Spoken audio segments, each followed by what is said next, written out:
இன்றைக்கி வந்து என்ன இன்ஃபர்மேஷன் தெரிஞ்சுக்க போகிறோன்னு பார்த்தீங்கன்னா வச்சுக்கோங்களேன், வாட்ஸ்அப்பில் வந்து ஒரு புது அப்டேட் வந்து கொடுத்துருக்கோம். அந்த அப்டேட் வந்து என்னென்னு பார்த்தீங்கன்னா வச்சுக்கோங்களேன், வாட்ஸ்அப் வந்து ஓப்பன் பண்ணிக்கோங்க.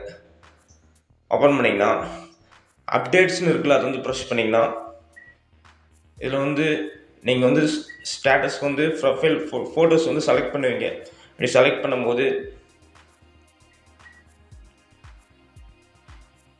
லே அவுட் அப்படின்னு சொல்லிட்டு ஒரு ஆப்ஷன் இருக்குது. அந்த ஆப்ஷன் வந்து ப்ரெஸ் பண்ணிக்கோங்க.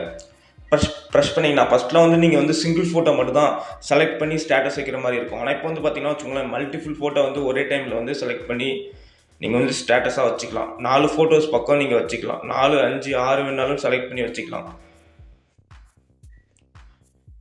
செலக்ட் பண்ணிங்கன்னா இந்த மாதிரி ஆப்ஷன் காட்டும். வந்து பாருங்கள், இதில் வந்து கிரிட்டில் வந்து நிறைய ஆப்ஷன் இருக்குது. நீங்கள் எது பிடிச்சிருக்கோ அதை செலக்ட் பண்ணிட்டு டன் கொடுத்துட்டு இப்போ ஸ்டேட்டஸ்க்கு வந்து ப்ரெஸ் பண்ணிங்கன்னா டேரெக்டாக ஸ்டேட்டஸ் வந்து அப்டேட் ஆகிடும்.